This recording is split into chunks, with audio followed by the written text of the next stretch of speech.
Welcome. You have entered the realm of 1111 Talk Radio. Your host is Simran. It's time to discover your own language with the universe. Empower yourself, broaden your mind, open your heart, and discover who you are. Now, here's your host, Simran. Welcome. I hope you are wonderful today and looking forward to a really interesting, beautiful, and exciting show. I certainly am. Back in 2007, after quite a bit of turmoil and dysfunction occurring in my life, I heard the words, "Do this now, you will heal, and others will heal." Well, that got my egoic personality, identity, and workaholic self into action, which initiated 1111 magazine and the radio show and a slew of other things. But looking back now, what really happened was a courtship, a relationship, a love affair, and the pursuit of a connection far beyond myself.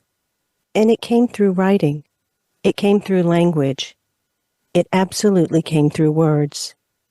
The words brought me back to life. They were alive. They were healing. They were a salve upon my soul. The words made love to me. They inspired me. They lifted me up and they held me. The words knew things that I couldn't say. They knew things beyond my experience. The words came from elsewhere.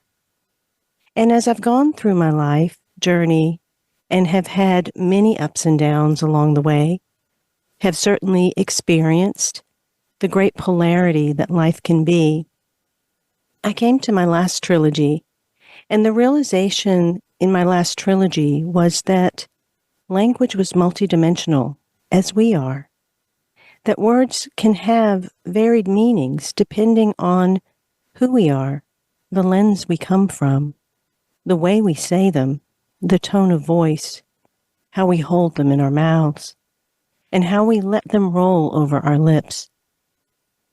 They come through our intention, and they come through our listening. And I've never really encountered anyone that spoke of language as this living organism in the way that I experienced it but couldn't put words to, until I read Christina Donnell's book, Encounters with Living Language, Surrendering to the Power of Words. She has had numerous mystical experiences. Between 1997 and 2015, she experienced 92 illuminations on language and its deeper function in human awakening, each a consciousness-expanding moment inspired by a message from the invisible world. This delighted my heart. It had my soul soaring. It brought me to a place of communion, because although our stories are very different, there was something about the way she wrote this book, about her experiences, and the sacredness with which she holds language, the word, sound, and its effect, impact, and inspiration that it has upon each and every one of us, whether we know it or not.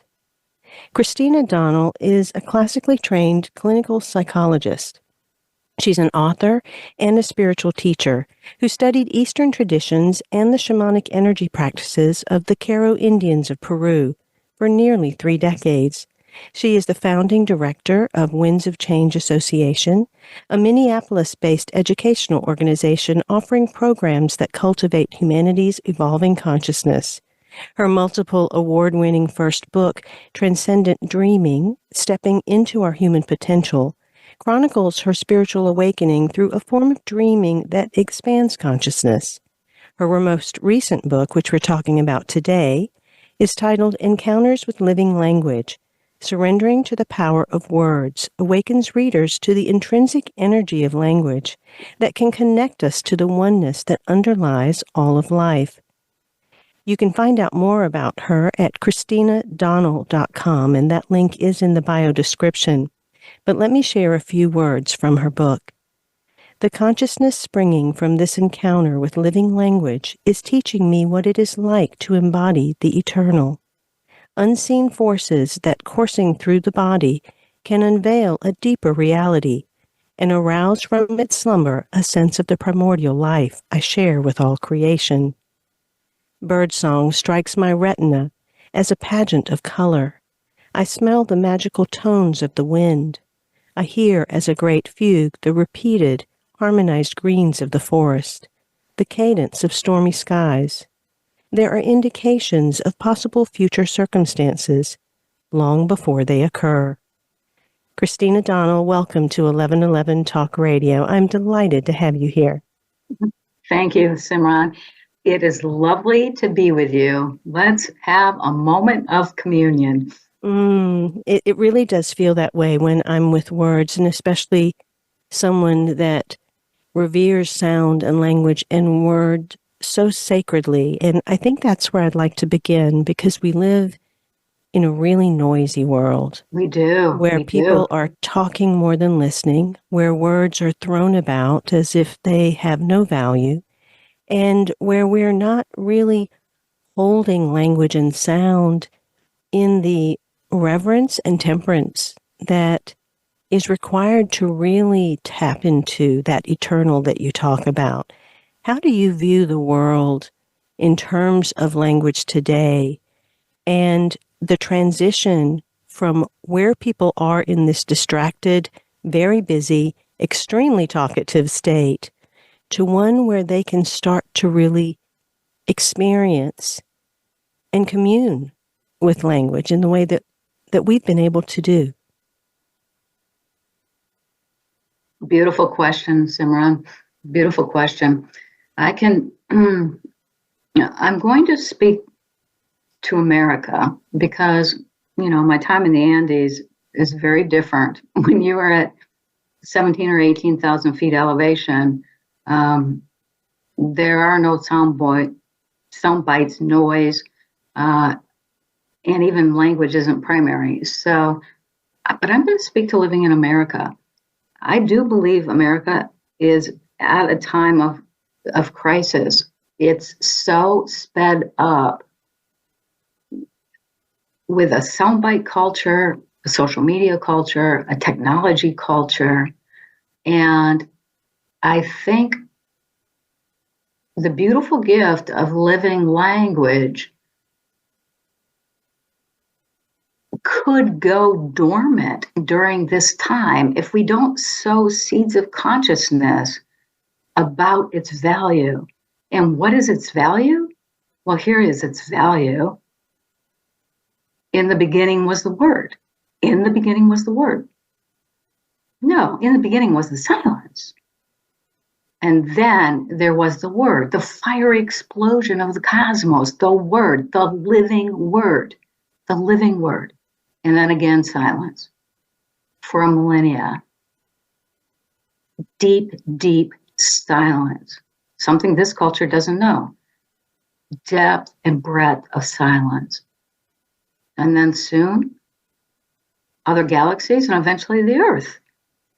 The Earth was born out of the silence. Living Word. Living Word.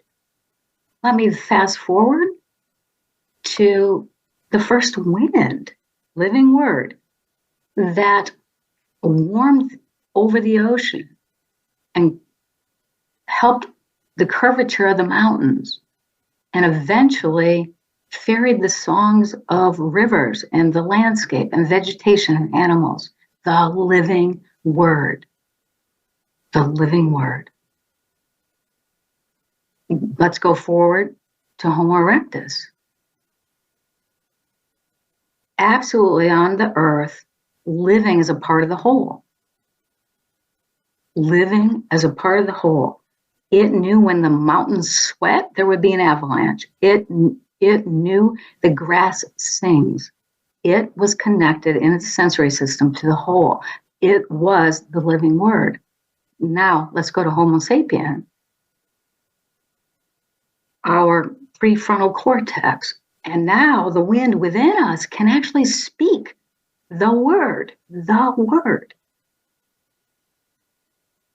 And for centuries, except for our genius poets and our genius probably mystics, where their word lives on, the word has only been used to represent, to name.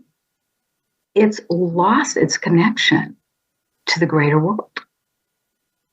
And this book is occasioned, I'm a mystical temperament, it's occasioned by 92 illuminations on language, where the language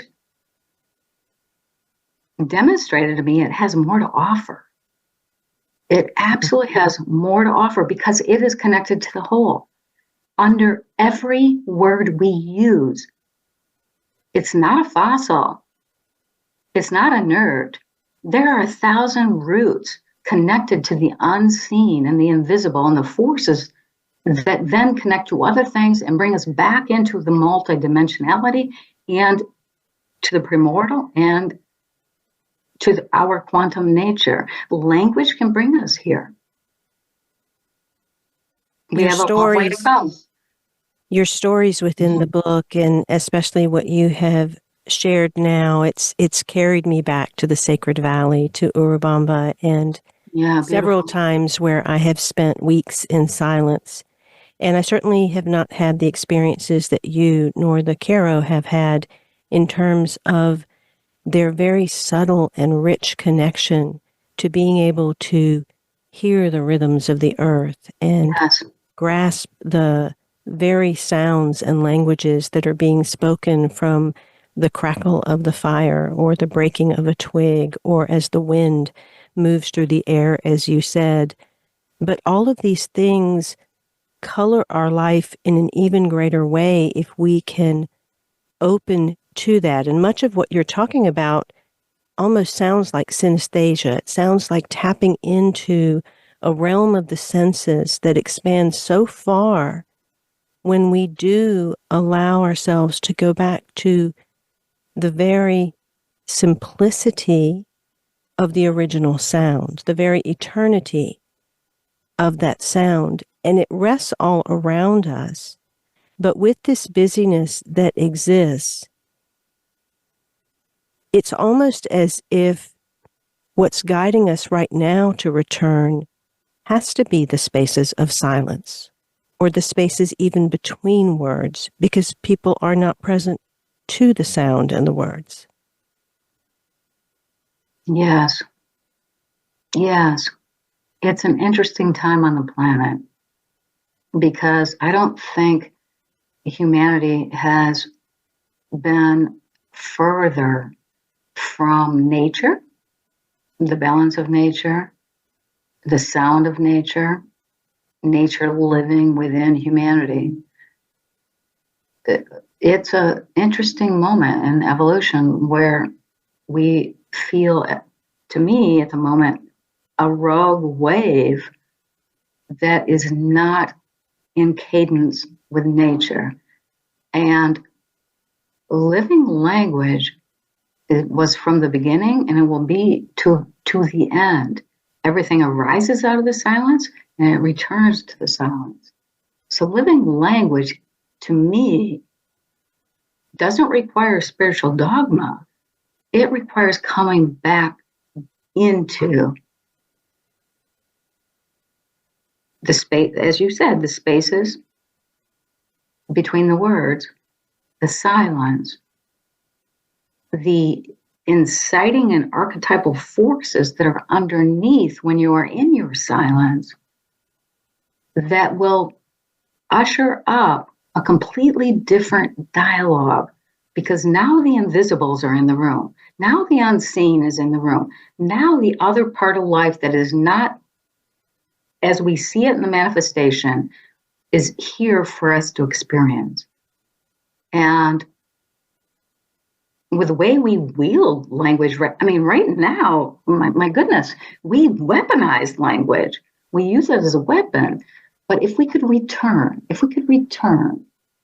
to just enjoying a moment, let's say with a beloved, where you listen and you pause and you don't think about what you're going to say next and you let it enter the body, this is where living language lives.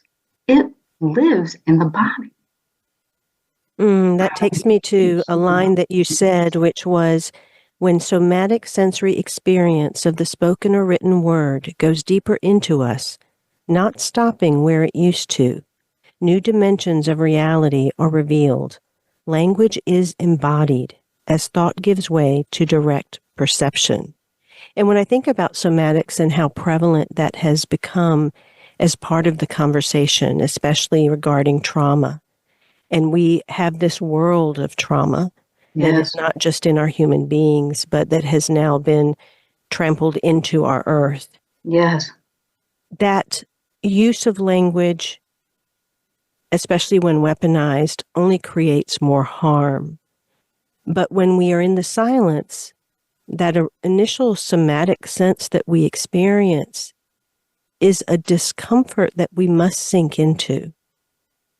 And it is beneath that at least I have experienced the illuminations. It's being willing to sink in to that somatic terror and trauma that exists, to go back to the original earth that we are, to hear the sounds, the illuminations, the words, the inspirations that have to rise up. As a clinical psychologist, I'm sure you encounter a lot of people that are experiencing various levels of trauma. You speak about, one woman numbing from the death of a child and other stories that are in the book.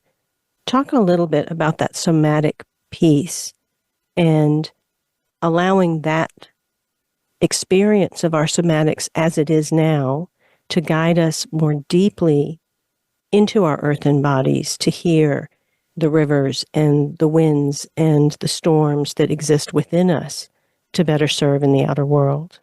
It's a beautiful question. It's a beautiful question. Right now, I think of human beings, Homo sapien, because we are just a progression, right? In the living word, we are just a progression, and we are of the living word. But I think our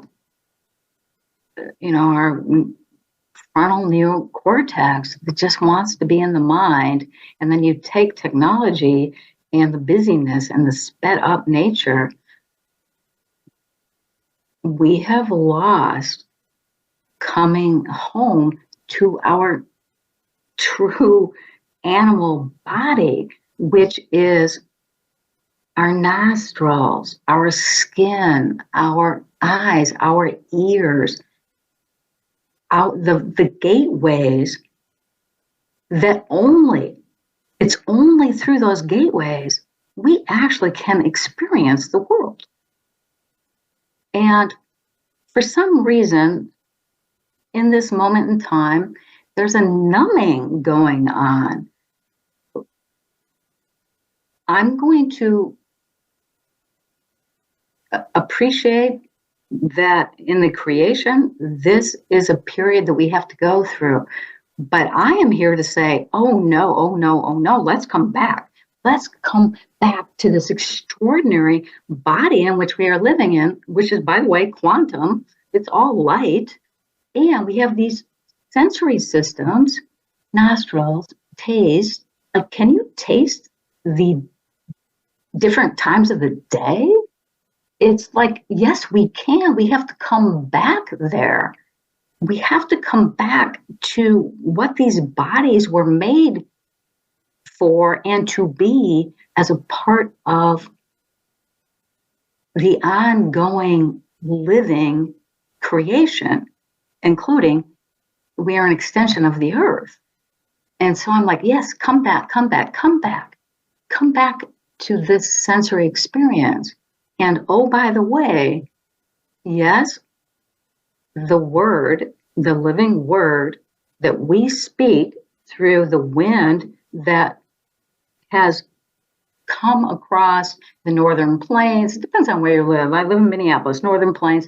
The winter, the Arctic wind is the wind from which you are speaking. And where do we lose this disconnection in that we just are wielding language to represent or answer something?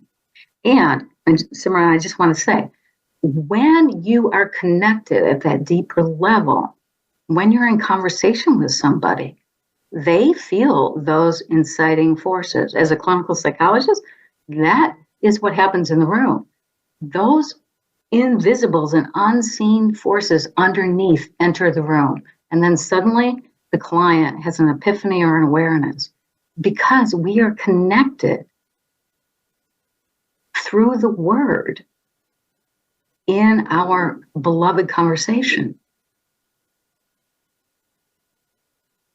So many of the exciting words and the types of things that come across, whether it's someone trying to become more known and market themselves, or whether it is a political figure trying to paint a picture, or even if it's someone that just really wants to send a zinger to someone else because they've been hurt. That seems to be language coming from the head. This living language doesn't feel like it's a heady thing. It feels like it comes from some other part of us. Is this stemming from the heart? Is it stemming from the soul? Is it deeply grounded in the body? Where is it that, especially this society, needs to drop into to begin that stilling and quieting that has to take place, to even be able to hear their own egoic words or weaponized words or busy words, so that they continue to deepen and deepen and deepen until they really do touch their senses again? Oh yeah, where do we begin? Where do we begin? My mind wants to go in several directions here. My Syrian call is humanity, human beings, at this time in our world. Might you consider coming back home to the body and being embodied, being fully embodied, appreciating your senses, expanding your senses to see how they might connect you to the greater whole? That is my Syrian and Clarion call because of the times. Because of the times. And I know Source and creation has a higher order. And I don't know this to be true. I absolutely do not know this to be true. But I do wonder if Homo sapien is just a middle ground between Homo erectus and possibly, let me just call it Homo luminous. Homo luminous, where we use this wind that can language and speak, where it's not inert and fossilized, but it's alive and attached to 1,000 roots underneath that brings us back to the connected whole. Could that be where we are moving to, where we are with Homo erectus, who absolutely was connected to the whole? Are we just taking the neocortex and could we possibly connect it back up to an extraordinary sensory system? And the reason why I ask this question is because of the neurodivergent, because of autism, because of what we call a disorder. And what I know is that within autism, the non-speakers who eventually get on letterboards and can speak, oh my goodness, we all know in autism, the sensory system is off the grid. It is so heightened, but they are multidimensional beings. They are communicating from other dimensions. Some of them know 4 or 5 languages they were never introduced to. So when I think of what we call disorder, I might call, oh yeah, this is the mutation. This is the possibility. This is the possibility. Now, does it require being neurodivergent? No. It requires coming back to the silence, to the senses, to being connected to the whole. But if the culture isn't going to do that, creation is going to keep doing its beautiful job of evolving and mutating. And everywhere along the line, we have called Homo erectus, saw the first Homo sapien who started to speak, that was a disorder. The first dinosaur that flew, oh my God, the other dinosaurs are like, that is a disorder. And we call autism a disorder. But this is mutation. This is how the living word evolves on the planet. Christina Donnell says in her book, I've somehow become language's mistress. Like other mistresses, I'm living a secret life in the margins of society. When an illumination occurs, like a lover, it cleaves as through skin to skin, affecting every sense simultaneously. It envelops me in an awareness that is unsettling, yet suddenly releases me from the alienation experienced while passively observing, like a scream of liberation when making love. An immense harmony engulfs my soul. She says that she is the original light that illuminates the living word.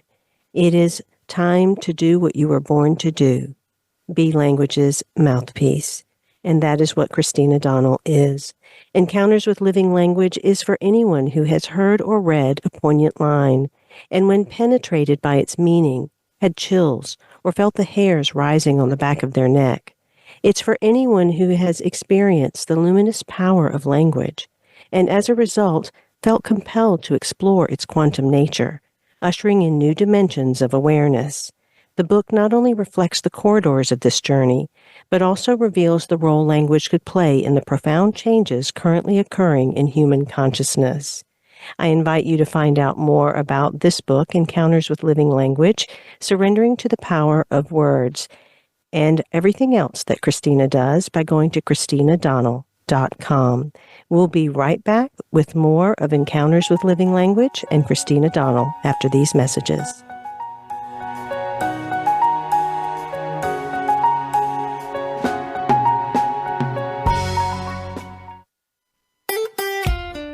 Follow Voice America at Facebook.com/Voice America for juicy updates from your favorite radio shows and podcasts.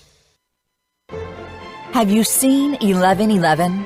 Do you wonder why certain numbers keep showing up in your life? 11, 111, 22, 33, 444. People all over the world are seeing 1111 and learning the language of universal communication. Subscribe to 1111 Magazine today. www.1111mag.com. 1111 Magazine is a bi-monthly print publication that offers a rich, multi-sensory experience. As you engage with experts and topics of consciousness, become enlightened, empowered, and energized, so you live a passionate and authentic life of conscious choices. 1111 Magazine, a daily staple for lifting the mindset, discovering the heart, and stepping into conscious living. 1111 Magazine. Order now at www.1111mag.com. 1111mag.com. Do you want more? More joy, more abundance, more power and presence? How would it feel to have more loving relationships? More empowered community, greater fulfillment, and life purpose? The 1111 Mastermind community inspires, empowers, guides, and supports transformation. Shift your mind, expand your heart, deepen insights. Let go and chart a new course. Dream a new dream. The 1111 Mastermind Community is an online portal for personal transformation and soulful expansion. Go to courses.1111mag.com. That's courses.1111mag.com. Change begins with you. Let it be simple, convenient, and transformative. The time is now. Step through the 1111 gateway. Courses.1111mag.com. Live up to your fullest potential. This is the Voice America Empowerment Channel.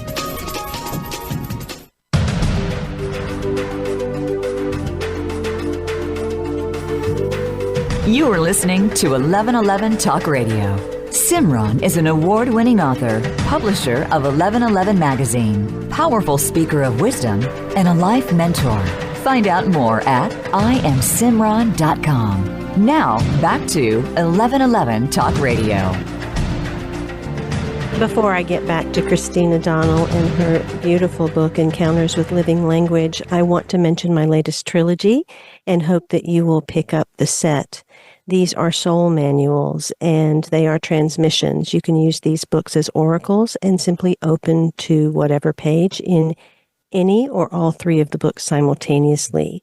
Living the 7 Human Blessings of Experience allows you to encounter your identity, the part of you that is more than likely more unconscious in the world than conscious, but moving through the world with the best of intentions. Being the 7 illusions that derail personal power, purpose, and peace is where you discover not only your shadow, but your animal and monster nature, the part of us that actually is co-creating what's on this planet, and the deepest work that we are each here to do to discover the subtleties that we hold inside. And the third aspect of you is in knowing the 7 expressions of human grace. And that is where you give yourself your own human grace. It is how you start to decondition and become more natural, to return to the nature that you are, the true eternal nature of your humanity. And so I invite you to pick up these oracle books and keep them by your bedside. These are not books you're going to read front to back. You are going to read maybe a paragraph, perhaps a page, but not much more than that per day. And you will see why. The books will slow you down because they are intended to help you pause. My guest today is Christina Donnell, and she's written a beautiful book filled with mysticism and story. It is something that you will pick up and read, that you are nourished by and filled by, but that leaves you longing, because there's a palpable something in this book that makes you want more, that makes you wonder, what's she talking about? What is that? I want that. And let her lead you. Let her help you touch the beauty of language. Let her help you encounter living language. This book is for anyone interested in simply entering into a more profound relationship with language. There's no prior experience needed. A deeper immersion in the hidden potential of language, well beyond its use to convey surface meanings, may not only help elevate your awareness, but possibly move you along an evolutionary trajectory. Christina says, I feel in its plenitude an inexpressible comprehension of the wholeness of things, the abyss between me and objects closing until the difference vanishes, because we are all bathed in infinity. A subtle current passes from me into matter, while life forces of elements slowly pervade me, rising like sap, and I become nature, or nature becomes me in holy play. With unlimited joy, who knew language could render such an incandescent affection for life as a whole, an affection no longer reserved for incarnate lovers? This is from her book, Encounters with Living Language, Surrendering to the Power of Words. Again, you can find out more at ChristinaDonnell.com. Christina, you were talking about autism as we closed out the last segment. And I actually was contemplating this before the show, because we are headed in a direction of mental telepathy. And I think these individuals that are autistic are kind of leading us there. I do see us as a mutation as you have said.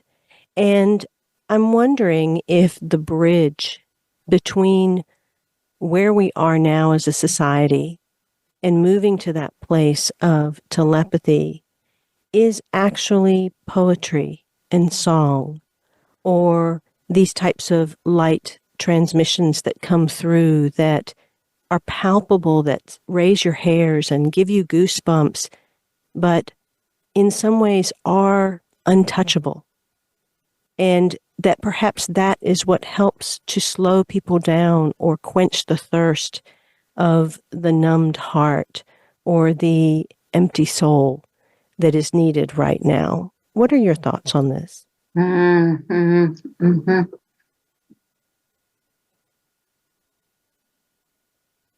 Well, I'm absolutely in agreement with you that, what we call autism or spectrum or neurodivergent is likely a mutation on the planet. And of course, some of it, it may be because of vaccines and chemicals, but it does not explain the proliferation. 1995, 1 in 500 diagnosed with autism. And 5 years later, 2000, 1 in 150. And now in 2020, 1 in 36. It's growing.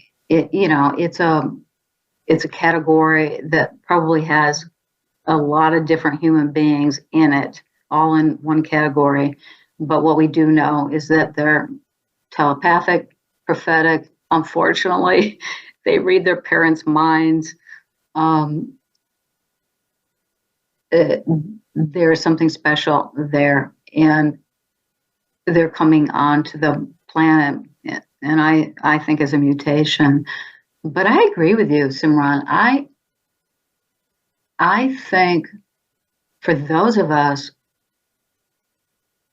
stewarding ahead, handing the baton off to the next generation in terms of our own consciousness, yes, we must come back to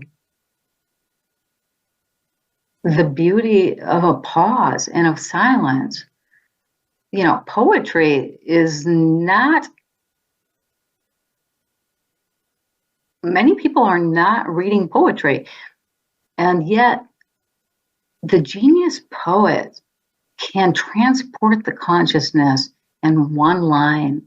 You can read one line through spoken, written word, and it will transport the consciousness to a place it didn't know it could go. So language has this capacity. We have to go back to the great text and the writers that are connected to the whole, who are living language themselves, who are transporting and transmitting this possibility in our everyday. And it's incumbent upon the human being to say, yeah, I don't like the speed of the culture. I don't like the soundbite part of the culture. And for an hour a day, I'm going to go to the word to nourish me and be in the silence. Even meditation has fallen away at this time in the culture. And these places where we come back home to a sanctuary where we're not just looking at the next Instagram or Facebook or the whatever, that moment of sanctuary is absolutely our connection back into a greater world.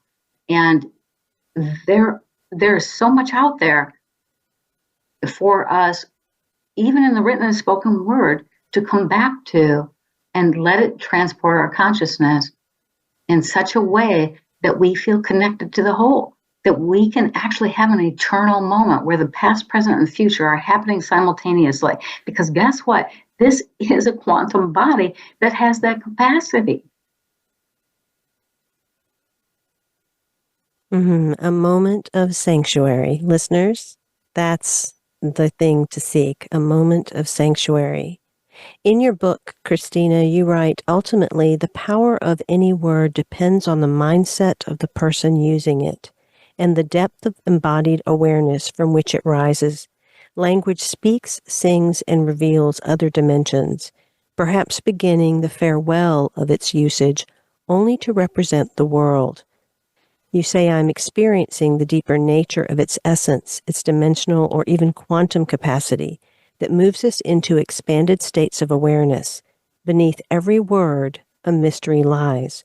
Forces more inciting than inviting live here, prompting each word, once inert like a fossil, to unexpectedly light up new forms of awareness.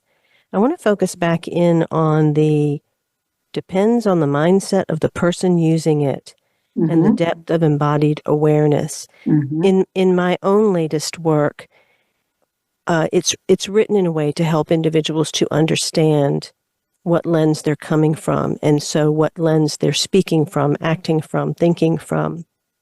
And this was really a powerful awareness as this was coming through me, because I don't think people think of language as multidimensional. I think for the thinking mind, and especially in the busy world, so many times words can be taken so literal, and they don't take into account the energy behind the words, the intention behind the words. Talk a little bit more about that aspect of living language. Yes, when one has embodied the living word and speaks from a place of the living word being embodied, that does get transmitted into the room. It gets transmitted into the room because it's the invisibles and unseen that are coming through the wind and being spoken.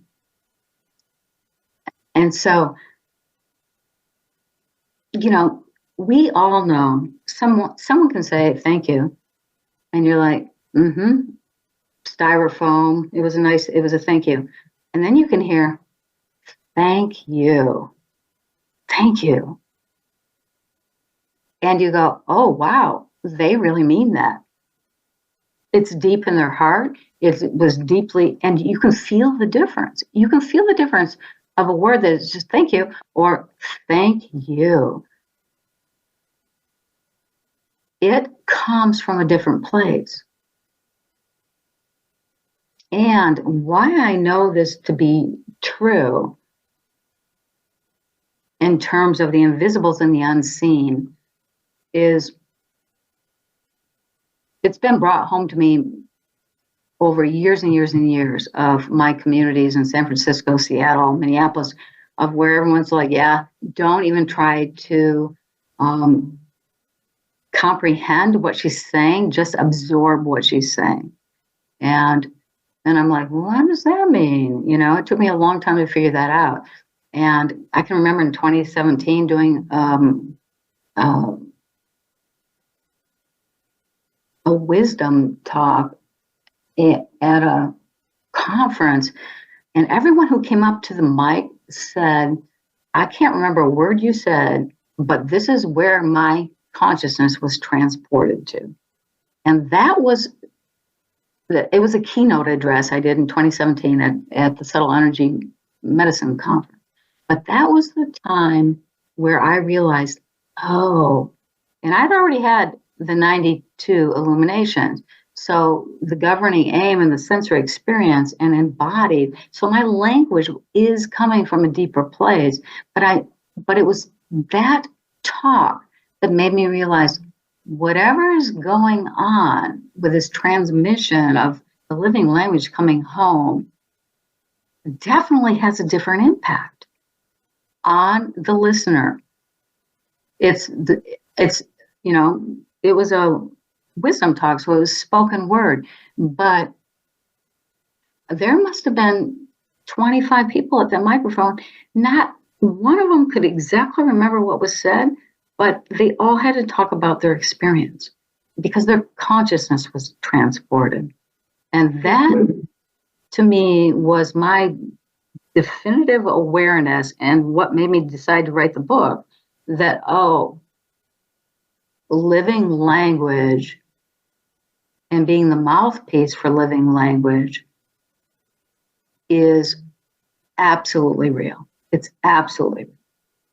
You know, I've always had this sense that the words that are said don't really matter. It's the tone, the vibration, and the frequency with which they're delivered that is really the impact. And in your book, you talk about that experience and also go into greater depth about how some people heard things that you never said, which was fascinating. And that had me go into this idea of, okay, well, they say perception's everything, and we each perceive differently based on our experiences that we've had and the filters that we now believe life to be.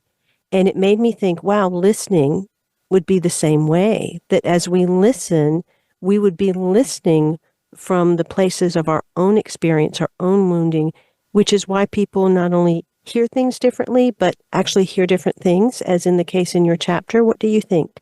Yes. Yes. And, I think in my book, I mentioned doing a wisdom talk in Washington State, where one woman said, "Thank you for recommending this book on Aboriginal lifestyle." And I said to my assistant, I'm pretty sure I didn't. Did I? In that talk, did I? And she's like, "I never heard it." And when I wrote the woman back and said, "Well, I'm glad you picked the book up," and then she said, and the first paragraph was essentially what you had been saying in the wisdom talk. I said, "Well, wow, that's beautiful, but I never recommended that book." And she wrote back, the person next to me absolutely heard the same thing, and we both wrote it down. I don't know how to explain in the baptismal waters of the living word, in what is said and what is perceived, how that unfolds.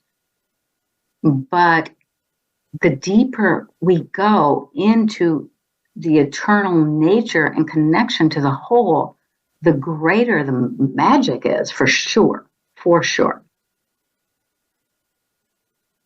I think a big part of this does have to do with also where we are in our level of receiving our own humanity. And so we end up receiving these messages in the way that we need to. And in reading your book, I know you've encountered experiences that would bring forth a lot of grief. And for me, grief has been a portal. It's been a doorway that has opened me to the receptivity of words, inspirations, paintings, ideas that I don't really know that I would have tapped into in any other way. Can you tell me if you feel like grief or any other experience or emotion is one of the necessities to breaking down some of the barriers of identity, personality, and ego that are required to surrender to our infinity and our eternity? I love the way you said that. I love the way you said that. And yes. And excuse my language, grief sucks. It sucks. It's painful. It's hard. And it erodes away all of our conditioning, depending on the nature of the grief. But when you lose lovers and a godson, and my parents died early, so I know grief well. It is my beloved friend. It brings you to a place of wantlessness, desirelessness, goallessness. Three things our culture does not do well. And it makes you sit in that. And in the sitting of it, you come back to your original light and why you're on the planet. And it is painful. And as a clinical psychologist, even with my 24-year-olds who the love of their life has just broken up with them, and I sit with them in their grief, I feel so gifted to sit in their grief, to bring them back to their original essence and how they move forward, even though it's extraordinarily painful. This is where I get to say yes, yes, yes, yes, yes. In echo to you. We only have a couple of minutes left, and the one thing that I so deeply respect and resonate with you is there is a level of neutrality and detachment of any personal gain or any need for meaning that comes through your words, your voice, your expression. And that's a rarity, I find, in this world. But yet that's the necessity now, to be able to be devoted to the gift that we are given, whatever that is, without any attachment or agenda alongside of it. Do you have anything to end with in regard to that and the connection to living language? Two things. There's something with being in the deep silence and being moved into eternity due to the written or spoken word that actually is like a healing balm that brings one to equanimity. Doesn't mean that you don't have your feelings, but it does bring one to equanimity. And I just think that's a simple truth. And I would also say, for those of us who, perhaps we're ahead of the time, I've heard over and over, this book is ahead of its time, and of course it is. It's looking at what is possible and also human evolution and mutation on the planet. So it's ahead of its time. And so when something is ahead of its time, if you have equanimity, you just sow the seeds of consciousness from a place of deep, deep love. And you just keep watering no matter what happens. It doesn't matter what happens. You just sow seeds. And I live incredibly urban, but I feel like I'm an urban farmer and that I'm just sowing seeds of consciousness. Beautiful. That's the resonance. Christina Donnell says, sitting here stripped of personal initiative, I experience a light so tangible I can feel it passing through my fingers, heralding a transformation within me, a sort of change in government.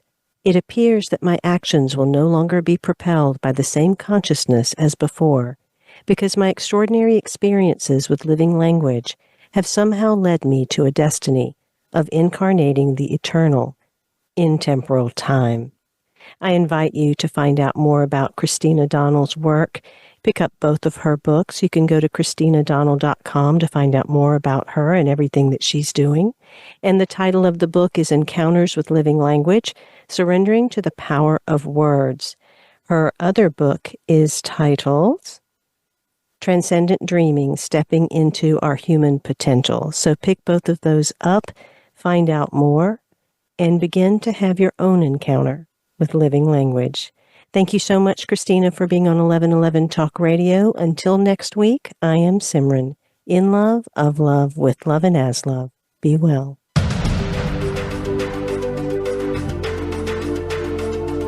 Thank you for opening your mind to a new reality, your heart to greater compassion, and your experience of aliveness with 1111 Talk Radio.